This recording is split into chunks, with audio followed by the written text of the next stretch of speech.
Bismillahirrahmanirrahim. Assalamualaikum warahmatullahi wabarakatuh. Perkenalkan, nama saya Muhammad Gabriel. Saya di sini akan mencoba menjelaskan mengenai pedoman dan tata cara mendirikan koperasi. Pedoman tata cara mendirikan koperasi. Suatu koperasi hanya dapat didirikan bila memenuhi persyaratan dalam mendirikan koperasi. Salah syarat pembentukan koperasi berdasarkan keputusan Menteri Negara Koperasi dan Usaha Kecil dan Menengah Republik Indonesia nomor 104 1/Kep/MKUKM X Romawi _2002 tentang petunjuk pelaksanaan pembentukan, pengesahan akta pendirian, dan perubahan anggaran dasar koperasi. Adapun bentuk koperasi terbagi menjadi dua macam, yaitu koperasi primer dan koperasi sekunder. Koperasi primer adalah koperasi yang beranggotakan orang seorang yang dibentuk oleh sekurang-kurangnya 20 orang, sedangkan koperasi sekunder adalah koperasi yang beranggotakan badan-badan hukum koperasi yang dibentuk oleh sekurang-kurangnya 3 koperasi yang telah berbadan hukum. Assalamualaikum warahmatullahi wabarakatuh. Perkenalkan, nama saya Darisman. Saya dari kelompok 4 akan melanjutkan poin selanjutnya, yaitu jenis koperasi. Yang pertama, koperasi simpan pinjam atau kegiatan usahanya hanya disimpan pinjam. Yang kedua, koperasi konsumen atau kegiatannya menyediakan barang-barang kebutuhan sehari-hari. Yang ketiga, koperasi produsen atau koperasi yang anggotanya terdiri dari orang-orang yang mampu menghasilkan barang seperti anggota para pengrajin, para peternak, dan lain-lain. Yang keempat, koperasi pemasaran atau keanggotaannya terdiri dari orang-orang yang mempunyai kegiatan pemasaran seperti pemasaran barang elektronik, pemasaran alat-alat tulis kantor, dan lain-lain. Yang kelima, koperasi jasa atau kegiatannya untuk memberikan pelayanan atau jasa kepada para anggotanya seperti koperasi angkutan, koperasi asuransi, dan lain-lain. Assalamualaikum warahmatullahi wabarakatuh. Di sini saya Adinda Musika Putri ingin melanjutkan membahas tentang pedoman atau tata cara mendirikan koperasi. Pembentukan koperasi. Syarat pembentukan koperasi menurut Undang-Undang Republik Indonesia Nomor 25 Tahun 1992 adalah pembentukan koperasi didasarkan atas bentuk koperasi yang akan dibentuk, koperasi primer atau koperasi sekunder. Untuk koperasi primer memerlukan minimal 20 orang anggota, sedangkan adalah minimal 3 koperasi yang berbadan hukum. Koperasi yang akan dibentuk harus berkedudukan di wilayah negara Republik Indonesia. Pembentukan koperasi dilakukan dengan akte pendirian yang memuat anggaran dasar. Anggaran dasar koperasi tersebut yang pertama adalah nama dan tempat pendiri, yang kedua maksud dan tujuan serta bidang usaha yang dilakukan, yang ketiga ketentuan mengenai keanggotaan, yang keempat ketentuan mengenai rapat anggota, yang kelima ketentuan mengenai pengelolaan, yang keenam ketentuan mengenai permodalan, yang ketujuh ketentuan mengenai jangka waktu berdirinya, yang kedelapan ketentuan mengenai pembagian SHU, dan yang terakhir kesembilan ketentuan mengenai sanksi. Terima kasih. Assalamualaikum warahmatullahi wabarakatuh. Perkenalkan, nama saya Gina Nurfadilah. Di sini saya akan mempresentasikan materi tentang langkah-langkah pembentukan koperasi. A. Dasar pembentukan koperasi. Hal-hal yang perlu diperhatikan dalam pembentukan koperasi adalah 1. Orang yang mendirikan dan yang nantinya akan menjadi anggota koperasi harus mempunyai kegiatan atau kepentingan yang sama. 2. Usaha yang akan dilaksanakan koperasi harus layak secara ekonomi. 3. Modal harus cukup tersedia untuk mendukung kegiatan tersebut tanpa menutupi kemungkinan untuk memperoleh bantuan, fasilitas, dan pinjaman dari luar. 4. Kepengurusan manajemen harus sesuai dengan kegiatan usaha yang akan dilaksanakan agar efisien dalam pengelolaan koperasi. B. Persiapan pembentukan koperasi. Adapun persiapan yang harus dilakukan dalam upaya mendirikan koperasi adalah pendiri adalah mereka yang hadir di rapat pembentukan koperasi dan telah memenuhi syarat keanggotaan serta menyatakan diri menjadi pengurus dan anggota. Para pendiri mempersiapkan rapat pembentukan penyusunan anggaran dasar dan anggaran rumah tangga. C. Rapat pembentukan atau ketentuan dari rapat pembentukan. Rapat anggota koperasi dihadiri sekurang-kurangnya 20 orang untuk koperasi primer dan sekurang-kurangnya 3 koperasi yang berbadan hukum untuk koperasi sekunder. Rapat pembentukan dipimpin oleh pendiri atau pengusaha pendiri. Apabila diperlukan atas permohonan para pendiri, pejabat Departemen Koperasi, PKM, atau pengusaha kecil menengah dapat hadir dalam rapat pembentukan untuk kelancaran jalannya rapat sehingga dapat memberikan petunjuk tentang pembentukan koperasi. Dalam rapat juga dibahas mengenai keanggotaan, usaha yang dilakukan, modal sendiri, jangka waktu, dan sanksi. Tahapan pendirian koperasi. Yang pertama, kelompok masyarakat dari berbagai profesi. 2. Pemerkasa pembentukan koperasi. 3. Kantor Diskop.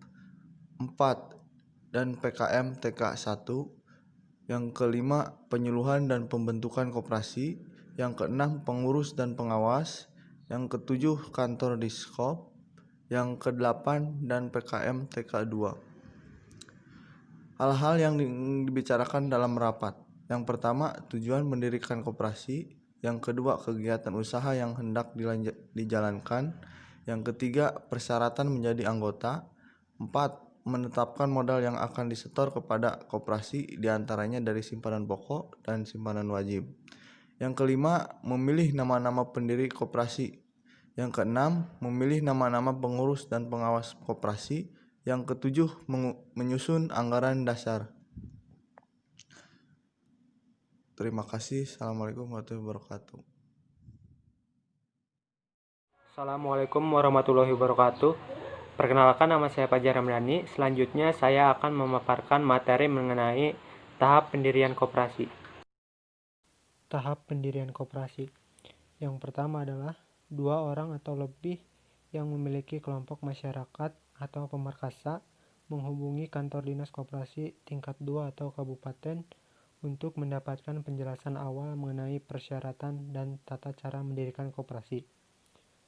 Yang kedua adalah pemerkasa mengajukan proposal atau gambaran umum tentang potensi anggota, jenis usaha, dasar pembentukan koperasi, sekaligus mengajukan permohonan kepada pejabat kantor dinas koperasi dalam rangka mempersiapkan AD atau ART. Yang ketiga adalah atas dasar permohonan tersebut, pejabat dinas koperasi memberikan penyuluhan tentang pengertian koperasi, tujuan dan manfaat berkoperasi, hak dan kewajiban anggota dan peraturan lainnya. Yang keempat adalah persiapan dan rapat pembentukan koperasi minimal dihadiri 20 orang calon anggota koperasi yang dipimpin oleh pemerkasa dengan materi kesepakatan pembentukan, pembahasan AD atau ART, penetapan pendirian koperasi, pemilihan pengurus dan pengawas koperasi serta sumpah dan janji pengurus dan pengawas. Yang kelima, sejak rapat pembentukan tersebut, koperasi telah dapat menjalankan aktivitas usahanya antara lain anggota membayar simpanan pokok, simpanan wajib, dan simpanan lainnya. Yang keenam adalah pengurus mengajukan permohonan status badan hukum ke kantor dinas koperasi setempat.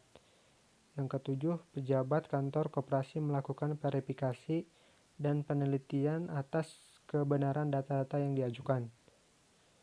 Yang kedelapan adalah untuk koperasi primer atau koperasi sekunder yang wilayah operasinya lebih dari 2 daerah tingkat 2, maka kantor koperasi tingkat 2 menyerahkan kepada pejabat kantor koperasi tingkat 1 untuk diteliti kebenaran data-datanya. Yang terakhir adalah apabila data yang disampaikan sesuai dengan ketentuan yang berlaku, maka akta badan hukum disampaikan kepada tingkat 2 untuk diteruskan kepada koperasi yang bersangkutan. Assalamualaikum warahmatullahi wabarakatuh. Perkenalkan, nama saya Silviana Julieta. Di sini saya akan mempresentasikan materi tentang pengesahan akta pendirian koperasi. Hal-hal yang harus diperhatikan dalam mendapatkan pengesahan status badan hukum koperasi adalah sebagai berikut. Yang pertama, pengajuan permintaan pengesahan akta pendirian. Para pendiri mengajukan permintaan pengesahan secara tertulis kepada Kepala Kantor Departemen Koperasi. Lalu permintaan pengesahan tersebut harus melampirkan syarat sebagai berikut. Yang pertama, 2 rangkap akta pendiri, 1 diantaranya bermaterai yang cukup. Syarat-syarat yang harus dilampirkan dalam pengajuan permintaan pengesahan akta pendirian koperasi: 2 rangkap akta pendiri, 1 diantaranya bermaterai yang cukup, berita acara rapat pembentukan, surat bukti setoran modal, rencana awal kegiatan koperasi, daftar hadir rapat pembentukan, fotokopi KTP masing-masing anggota. Lalu yang kedua, penelitian anggaran dasar koperasi. Kepala Departemen Koperasi akan melakukan penelitian terhadap materi anggaran dasar yang diajukan oleh pendiri atau kuasanya, terutama mengenai keanggotaan, pedoman, pengurusan yang diajukan koperasi harus layak secara ekonomi. Lalu, materi anggaran dasar tidak boleh bertentangan dengan Undang-Undang Nomor 25 Tahun 1992.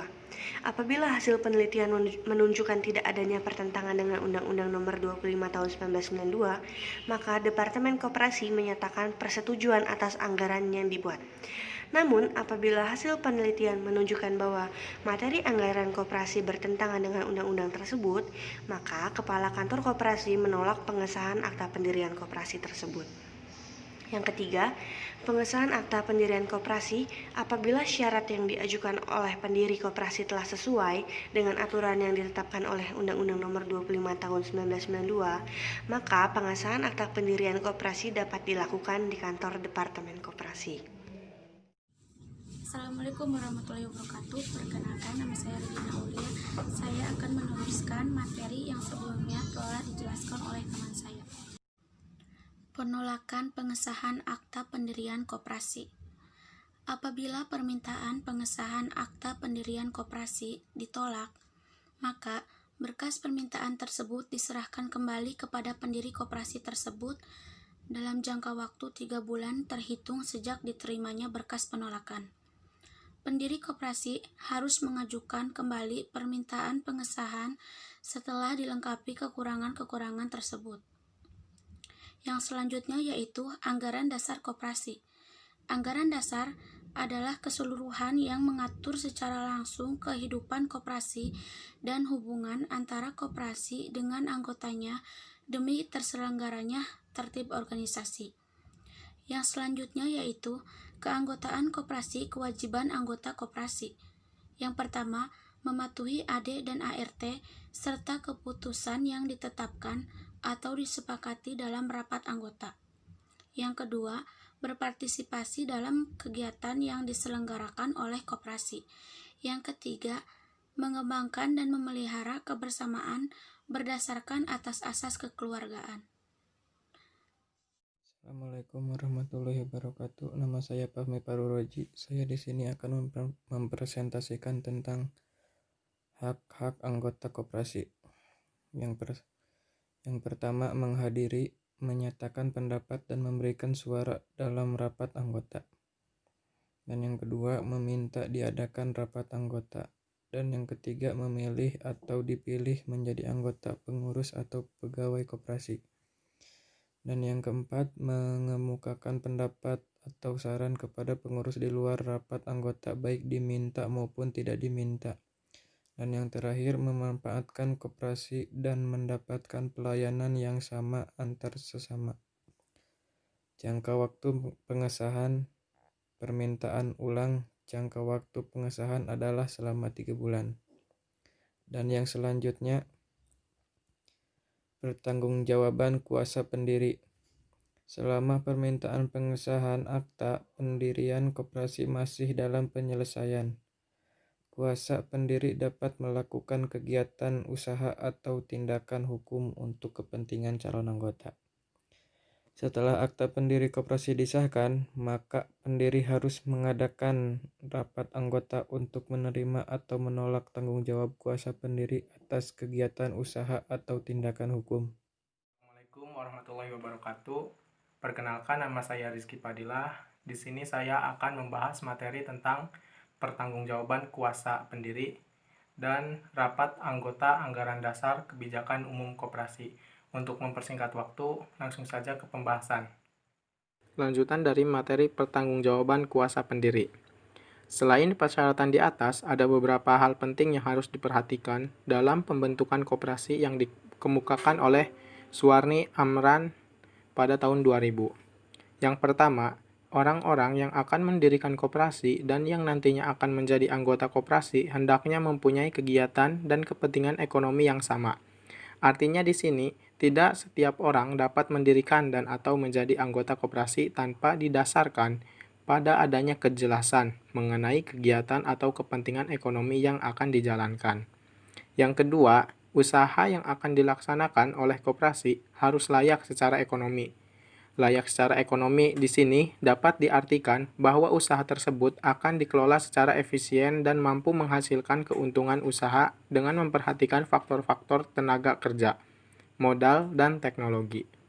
Yang ketiga, modal sendiri harus cukup tersedia untuk mendukung kegiatan usaha yang akan dilaksanakan oleh koperasi.